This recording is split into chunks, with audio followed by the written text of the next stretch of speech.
उपमुख्यमंत्री अजित पवार यांचे सख्खे पुतणे युगेंद्र पवार आज विवाह बंधनात अडकणार आहेत. मात्र या विवाह सोहळ्याला अजित पवार उपस्थित राहणार का असा प्रश्न विचारला जातोय. त्याचं कारण असं की आज उपमुख्यमंत्री अजित पवार यांचे दिवसभर प्रचार दौरे आहेत.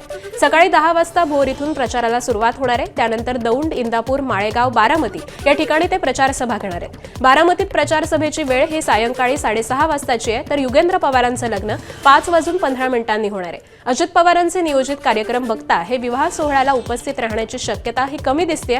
दरम्यान काल जय पवार, पार्थ पवार, सुनेत्रा पवार संगीताच्या कार्यक्रमाला उपस्थित होते असं सांगण्यात येत आहे. मात्र आजच्या विवाह सोहळ्याला अजित पवार उपस्थित राहणार का हे पाहणं महत्त्वाचं ठरणार आहे. स्थानिक स्वराज्य संस्थेच्या निवडणुकीच्या प्रचारार्थ राज्याचे उपमुख्यमंत्री एकनाथ शिंदे पहिल्यांदाच कोकण दौऱ्यावरती आहेत. रत्नागिरी आणि सिंधुदुर्ग जिल्ह्यात ते जाहीर सभा घेणार आहेत. रत्नागिरी जिल्ह्यातील चिपळूण आणि लांजा तर सिंधुदुर्ग जिल्ह्यामध्ये मालवण, वेंगुर्ला आणि सावंतवाडीमध्ये जाहीर सभा घेणार आहेत. प्रामुख्याने सिंधुदुर्ग जिल्ह्यामध्ये युती झाली नसल्यामुळे तसंच गेले काही दिवस सुरू असलेल्या राणे विरुद्ध राणे या राजकीय संघर्षावरती आणि आमदार निलेश राणेंनी केलेल्या रवींद्र चव्हाण यांच्यावरील वक्तव्यावरती शिंदे काय बोलणार याकडे सर्वांचंच लक्ष लागलंय. कोकणात एकीकडे शिवसेना विरुद्ध भाजप वाद पेटला असतानाच आता ठाकरेंच्या शिवसेनेतील अंतर्गत धुसफूस देखील समोर आली आहे. देवरुखमधील महाविकास आघाडीच्या सभेसाठी माजी खासदार विनायक राऊत आणि आमदार भास्कर जाधव एकाच मंचावरती येणार होते. बॅनरवर देखील दोन्ही नेत्यांचे फोटो होते. मात्र विनायक राऊत या सभेला गैरहजर राहिलेत. काही दिवसांपूर्वीच भास्कर जाधवांनी थेट विनायक राऊतांचं नाव घेत त्यांच्यावरती टीका केली. त्यानंतर विनायक राऊत आणि भास्कर जाधव यांच्यात अंतर्गत कलह सुरू आहे.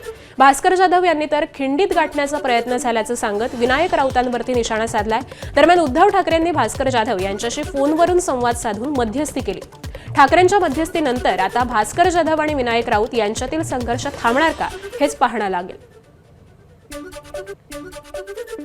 खरं सांगायला गेलं तर वेगळा संदेश जातोच, नाही म्हणता येत नाही. परंतु हे कुणी मला करायला लावलं, मी स्वतःहून केलं का, हे कुणी करायला लावलं आणि अर्ध्यावर येऊन या विषयातून कुणी पळ काढला, याचा अर्थ कुणीतरी मला खिंडीत गाठण्याचा प्रयत्न केला आणि मी नक्की काय करतोय हे आजमावण्याचा प्रयत्न केला. पण एकदा का मी माझा शब्द दिला की मी बदलत नाही. बातमी अहिल्यानगरमधून. संगमनेर नगरपालिका निवडणुकीची रंगत सध्या चांगलीच वाढली आहे. इथे उपमुख्यमंत्री एकनाथ शिंदे आणि काँग्रेसच्या बाळासाहेब थोरातांमध्ये सामना रंगलाय. महायुतीच्या उमेदवारांच्या प्रचारार्थ काल एकनाथ शिंदे यांनी संगमनेर शहरामध्ये सभा घेतली. या सभेमध्ये मंत्री उदय सामंतांना फोन करून MIDC मंजूर करण्याचे आदेश दिले आणि उदय सामंतांनी देखील 2 महिन्यातच याचं नोटिफिकेशन काढण्याचं आश्वासन दिलं. उपमुख्यमंत्र्यांनी जनतेसाठी केलेली मागणी मंत्र्यांनी थेट फोनवरून मान्य केल्यानं त्यावरून आता विरोधक आक्रमक झाले. कितीही बनवाबनवी करणार असं सांगत बाळासाहेब थोरातांनी एकनाथ शिंदेंवरती टीका केली आहे. उद्या नदी आणि डोंगर देखील तुम्ही मंजूर करणार का असा सवाल देखील त्यांनी उपस्थित केला आहे. उदय सामंतजी इथं अमोल खताळच्या संगमनेरला मी आलोय आणि त्यांची मागणी आहे MIDC पाहिजे. काय करणार तुम्ही?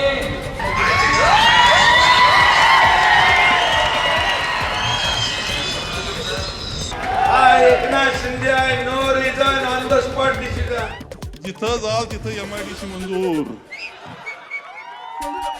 लोक म्हटले पाणी पाहिजे, आम्हाला थोडं पाणी पाहिजे, ते म्हणतात धरण मंजूर.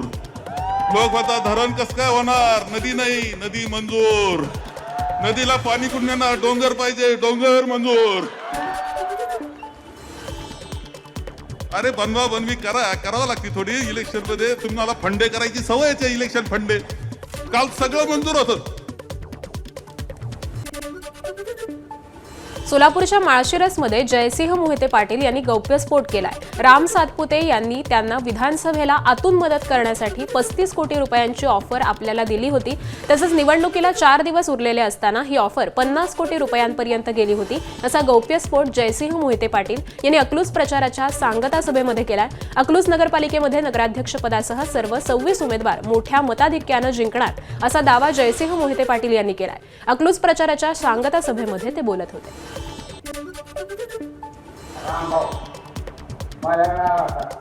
दादा आम्ही तुम्हाला स्पष्ट देतो. रामभाऊला सांगितलं ते जमायचं नाही. अकलूजमध्ये बाटक्या पुरावर दिल्या मी पाहतो.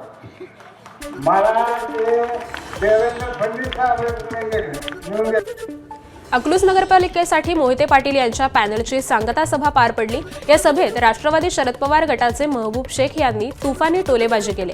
यावेळी त्यांनी उपमुख्यमंत्री अजित पवार आणि पालकमंत्री जयकुमार गोरे यांची खिल्ली उडवली आहे. अजित पवार हे आपण शाहू फुले आंबेडकर यांच्या विचारावरती चालत असल्याचं सांगतात, मात्र त्यांची अवस्था गल्लीत गोंधळ आणि दिल्लीत मुजरा या चित्रपटाप्रमाणे झाली असल्याची खिल्ली शेळके यांनी उडवली. अजितदादा यांचा पक्ष हा भाजपची बी टीम असून केवळ सेक्युलरमध्ये खाण्यासाठी ते निवडणूक रिंगणात मध्ये उतरतात असा टोलाही त्यांनी लगावलाय. पालकमंत्री जयकुमार गोरे यांच्यावर टीका करताना यांचं फक्त नाव गोरे आणि काम सगळं काळं असं असल्याचं शेख यांनी सांगितलंय.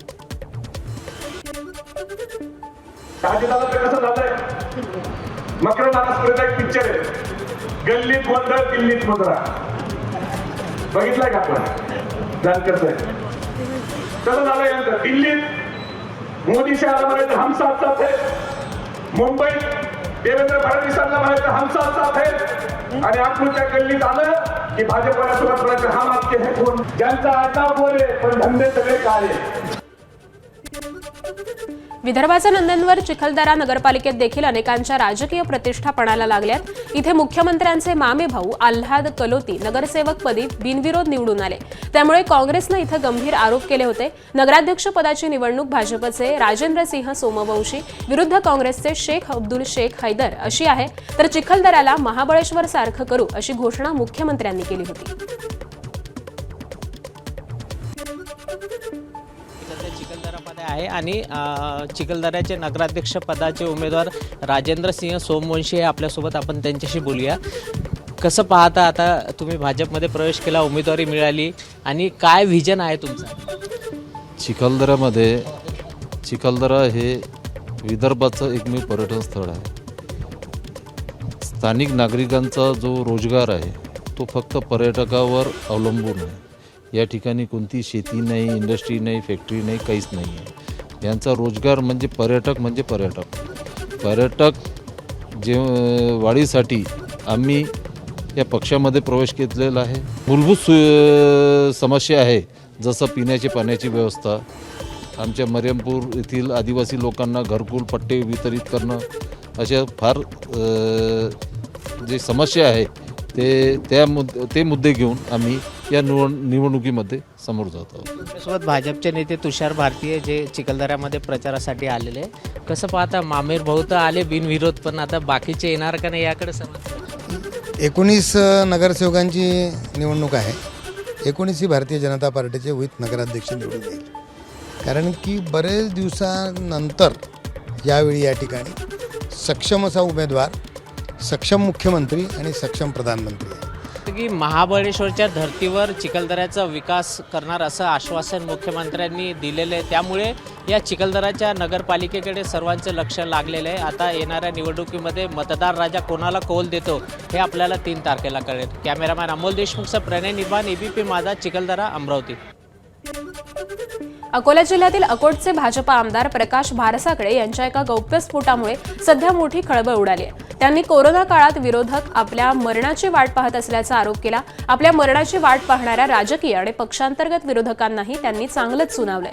कोरोना काळात आपल्यावरती अकोल्यात करण्यात आलेल्या उपचारावरती त्यांनी शंका उपस्थित केली. या प्रकारामध्ये दाल में कुछ काला है असा संशय आपल्या कुटुंबियांना आला होता असंही ते म्हणाले. काही लोकांना आपण कोरोनात मरावं असं वाटत होतं, मात्र जनतेच्या आशीर्वादावरच आपण यातून बाहेर निघालं असल्याचं आमदार भारसाकडे म्हणाले. आम्ही कोरोनाला मी बाहेर पडलो, दवाखान्यात भरती झालो. आपली मराठी वाट पाहलो की आता भारताकडे वापर येणार नाही, आता देश निघत आहे. पण भगवंत यांच्या पाठी जनशक्तीची आशीर्वाद आम्ही त्या कोरोनाच्या याच्यात गेल्यावरही वापरतो. अहिल्यानगरच्या संगमनेर नगरपालिका निवडणुकीमध्ये 2 विद्यमान आमदारांची प्रतिष्ठा पणाला लागलेली असतानाच अजित पवारांच्या राष्ट्रवादीनं आपली स्वतंत्र चूल मांडली. राष्ट्रवादी अजित पवार गटाच्या वतीनं निवडणुकीत 9 जणांना उमेदवारी देण्यात आली. विशेष म्हणजे यात अवघ्या 21 वर्षांची युवती देखील राष्ट्रवादीकडून रिंगणात आहे. भाजप सेना युती आणि तांबे थोरात आघाडी विरोधात राष्ट्रवादी स्वतंत्र मैदानात असून राष्ट्रवादीच्या प्रचारार्थ आमदार संग्राम जगताप यांनी संगमनेर शहरामध्ये मोटारसायकल रॅली काढली आहे. तर निवडणूक लढण्याची अनेकांची इच्छा असते, इच्छुक वाढल्यामुळे स्वतंत्र लढावं लागत असतं, असं यावेळी मत हे संग्राम जगताप यांनी व्यक्त केलंय. स्थानिक स्वराज्य संस्थांच्या निवडणुकांसाठी सर्व राजकीय पक्ष जोरदार प्रचाराच्या रिंगणात उतरलेत. प्रचारावेळी मोठमोठ्या प्रमाणात राजकीय शेरेबाजी देखील पाहायला मिळते. जळगावमध्ये MIM नेते इम्तियाज जलील यांनी महायुतीला लक्ष्य करत जोरदार टीका केली आहे. मुस्लिम मतांसाठी फडणवीस आणि एकनाथ शिंदेंनी अजित पवारांना पुढे केल्याचा आरोप इम्तियाज जलील यांनी केला.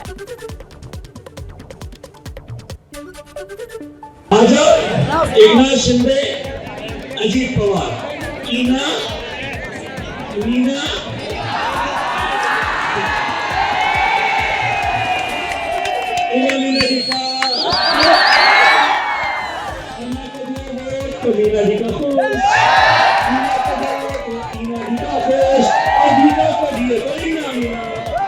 बातें की बात हुई है, ईना मीना आउट हो गए तो ईना मीना ने बोले टीका,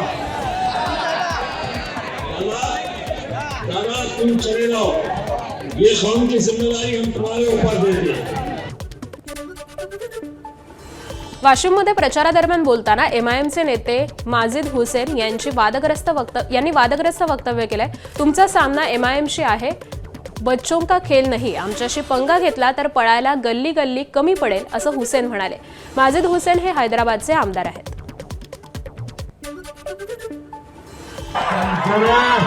हल्ले से इत्तेहाद मुस्लिमीन है, बच्चों का खेल नहीं है. हमारे पे आएगी ना, इंशाल्लाह गली गली कम पड़ेगी इंशाल्लाह. माजी खासदार नवनीत राणा यांनी पुरुषाबद्दल एक वादग्रस्त वक्तव्य केलंय. नगरपरिषद निवडणुका सुरू आहेतच, आता खूप पार्ट्या कार्यक्रम होणार आहेत. पुरुष मतदार हा अनेक पार्ट्यांमध्ये जातो आणि रात्री 2 वाजता घरी परततो. मात्र या तुलनेत महिला मतदार खूप इमानदार आणि एकनिष्ठ राहतात, कारण महिला कधीही कुणाच्या पैशाला बळी पडत नाहीत आणि कधीही कुणाच्या पार्टीत न जाण्याची त्यांची भूमिका राहते. ती चटणी भाकर खाणार पण शेवटच्या श्वासापर्यंत घराला घर बनवणार, असं विधान नवनीत राणांनी केलंय. यामुळे पुरुष मतदारांना नवनीत राणांनी आरोपीच्या पिंजऱ्यात उभं केलंय का, हा प्रश्न यातून निर्माण होतोय. तर राहुल गांधींना संविधानाचं पुस्तक हाती न घेता त्यातील कलमं सांगण्याचं चॅलेंज नवनीत राणांनी दिलंय. राहुल गांधींनी संविधानाची कलमं सांगितल्यास आपण राजकारण सोडू, असं आव्हान देखील राणांनी दिलंय. राहुल गांधीला माझा प्रश्न आहे, संविधान मध्ये किती आर्टिकल असतात आणि कोणता आर्टिकल कोणत्या जनतासाठी काय कामी पडते? फक्त राहुल गांधीने एकदा बिना संविधान हातात घेऊन देशाला वाचून तोंडी सांगून द्या, त्या दिवशी राजकारण सोडून टाकू. राष्ट्रवादीमध्ये रुपाली चाकणकर आणि रुपाली ठोंबरे यांच्यात झालेल्या वादानंतर रुपाली ठोंबरेंचं प्रवक्ता पद देखील काढून घेण्यात आलं होतं. त्यानंतर राष्ट्रवादीत नाराज असलेल्या रुपाली ठोंबरेंनी खासदार श्रीकांत शिंदेंची भेट घेतली. शिवसेनेनं मला ऑफर दिल्यास मी विचार करेन, असंही त्यांनी सांगितलंय. त्यामुळे रुपाली पाटील शिवसेनेमध्ये जाणार असल्याची जोरदार चर्चाही सुरू झाली आहे. शिवसेनेचे खासदार श्रीकांत भाऊ शिंदे यांची कामानिमित्त माझी भेट झाली होती. माझ्यासोबत काँग्रेसच्या संगीताताई तिवारीही होत्या आणि ही भेट कामानिमित्त होती आणि त्या भेटीच्या दरम्यान शर्मिला येवले सुद्धा आम्हाला तिथं भेटल्या होत्या. शिवसेनेने अद्याप तरी मला कोणती ऑफर दिलेली नाही. त्यांनी जर मला काम करणाऱ्या कार्यकर्त्याला चांगली ऑफर दिली तर मी त्याच्यावर विचार करेल. संसदेचं हिवाळी अधिवेशन सुरळीत पार पडण्यासाठी केंद्र सरकारनं आज सर्वपक्षीय बैठक बोलावली आहे. संसदीय कामकाज मंत्री किरण रिजिजू या बैठकीमध्ये सर्व राजकीय पक्षांच्या नेत्यांशी चर्चा करून रणनीती ठरवतील. सकाळी 11 वाजता सर्वपक्षीय बैठकीला सुरुवात होणार आहे. संसदेचं हिवाळी अधिवेशन हे 1 डिसेंबर 2025 पासून सुरू होणार आहे. तर संसदेच्या हिवाळी अधिवेशनासंदर्भात रणनीती ठरवण्यासाठी आज काँग्रेस पक्षाच्या संसदीय रणनीती गटाची संध्याकाळी 5 वाजता बैठक होणार आहे. नॅशनल हेराल्ड प्रकरणात सोनिया गांधी आणि राहुल गांधींवरती नवीन एफआयआर दाखल झालाय. सोनिया गांधी आणि राहुल गांधींसह 6 जणांना आरोपी करण्यात आलाय. दिल्ली पोलिसांच्या आर्थिक गुन्हे शाखेनं हा गुन्हा दाखल केलाय. नाशिकमध्ये 2027 साली होणाऱ्या सिंहस्थ कुंभमेळ्याची मोठ्या प्रमाणात तयारी करण्यात येते. या कुंभमेळ्यामध्ये जगभरातून साधू संत मंडळी सहभागी होणार आहेत आणि त्यांच्या राहण्याच्या व्यवस्थेवरून सध्या नवा वाद रंगू लागलाय. कुंभमेळ्यात सहभागी होणाऱ्या साधू महंतांना राहण्यासाठी नाशिकमधील तपोवन परिसरामध्ये 1150 एकरवर साधुग्राम उभारण्यात येणार आहे. मात्र त्यासाठी तब्बल 1800 झाडांची कत्तल करण्यात येणार आहे आणि या निर्णयाविरोधात पर्यावरणप्रेमी संस्थांसह अनेक सेलिब्रिटी आणि राजकारणी रस्त्यावरती उतरलेत. वृक्षतोड करत साधुग्राम उभारण्याचा निर्णय घेतला जात असून पर्यावरणप्रेमी आणि नाशिककरांकडून तपोवन इथं आंदोलन सुरू आहे. तर अखिल भारत हिंदू महासभेचा आज 11 वाजता तपोवन इथं वृक्षतोडीच्या विरोधात आंदोलन होणार आहे. नाशिकच्या साधुग्रामच्या जागेवरील वृक्षतोडीच्या आंदोलनात आता हिंदू महासभेनं देखील उडी घेतली आहे. सरकारी जमिनी विकून दाबून सुद्धा या राजकारणी लोकांचं पोटच भरत नाहीये. म्हणून आता साधू संतांसाठी राखीव असलेल्या जमिनीवर सुद्धा यांची उपक्रम दृष्टी पडलेली आहे. हिंदू महासभा हे होऊ देणार नाही. आज दुपारी 1 वाजता तपोवन येथील झाडांना दोरा बांधायचं, झाडांच्या रक्षणाची हमी द्यायची आणि झाडांचं पोषण करण्याचं काम हिंदू महासभेच्या नाशिक शाखेच्या वतीनं होत आहे. नाशिकच्या तपोवन परिसरातील साधुग्रामसाठी तब्बल 1800 झाडांची कत्तल करण्याचा मुद्दा राज्यभर जोर धरत असतानाच आता शंकराचार्य अविमुक्तेश्वरानंद यांनी सुद्धा या मुद्द्यावरती महाराष्ट्र सरकारची कान उघडली गेली आहे. तपोवनाची जागा कुंभमेळा झाल्यानंतर सरकारी योजनेसाठी वापरली जाईल असं शंकराचार्य अविमुक्तेश्वरानंद म्हणालेले आहेत. या वृक्षतोडीमुळे कुंभमेळ्याच्या स्नानाचा आनंद नाहीसा होईल, तसंच हे आम्हाला साधूंना आवडणार नाही असंही ते म्हणाले.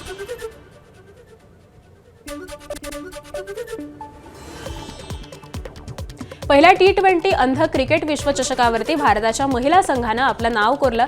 अनेक अडचणींवरती मात करत भारताच्या लेकी बाळींनी इतिहास रचला. संघाच्या उपकर्णधार पदाची धुरा सांभाळली होती महाराष्ट्राच्या गंगा कदम हिनं. विश्वचषक जिंकल्यानंतर जेव्हा तिनं पहिल्यांदा ABP माझाशी संवाद साधला तेव्हा तिला अश्रूही अनावर झाले.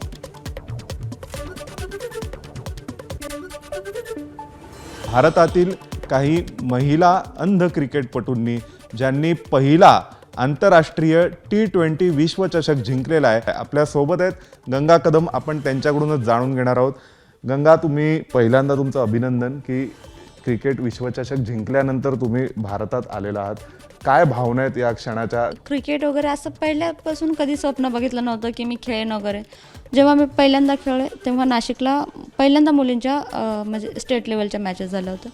तेव्हा मी चांगलं खेळल्यामुळे त्यांनी मला त्याच्यानंतर शिकवायला हे केले. पण म्हणजे मुलगी आहे मग कशाला क्रिकेट वगैरे असं घरच्यांचं म्हणणं होतं की नको, आपली परिस्थिती पण नाही, तू अभ्यास कर, म्हणजे जॉब वगैरे लागेल, तुझं चांगलं होईन वगैरे. पण आता त्यांना वाटतं की खूप छान झालं आहे. सरकारकडून अपेक्षा आहे काही नोकरी सरकारने दखल घेतली पाहिजे या सगळ्याची? अपेक्षा तर आहे सर, कारण बाकीचे स्टेटवाले, कर्नाटका स्टेट असेल, ओडिसा असेल, आंध्र असेल, बाकी स्टेटवाले तर सपोर्ट करत आहेत. तसंच महाराष्ट्र शासनाकडून पण अपेक्षा आहे की त्यांनी पण मला मदत करतील अशी. भावी पिढीतील ज्यांना कोणाला दुर्दैवानी असं काही सहन करावं लागतं त्यांना काय संदेश द्या? देव आपल्याला जेव्हा एक गोष्ट कमी देतो तेव्हा आपल्याला दुसऱ्या 2 गोष्टी चांगल्या देत असतो. तर प्रत्येकाच्या आईवडिलांनी त्याच्यात काय कमी आहे हे न बघता त्याच्याकडे दुसरं काय चांगलं आहे ह्या गोष्टीचा विचार केला पाहिजे आणि त्याला कसं चांगलं एज्युकेशन देता आलं पाहिजे, घराबाहेर पडलं पाहिजे किंवा समाजात सर्वसामान्य मुलांप्रमाणे कसं वागवता आलं पाहिजे याचा विचार करायला पाहिजे. Thank you so much. पुन्हा एकदा अभिनंदन. आपल्यासोबत होत्या गंगा कदम, ज्यांनी उपकर्णधार पद भूषवलंय या महिलांच्या क्रिकेट संघाचं, ज्यांनी आंतरराष्ट्रीय T20 पहिला विश्वचषक जिंकलाय आणि या विश्वचषकावर भारताचं नाव कायमचं कोरलं गेलेलं आहे. व्हिडिओ जर्नलिस्ट जितेंदरसह सोमेश कोलगे, ABP माझा, नवी दिल्ली. ABP माझा, उघडा डोळे बघा नीट.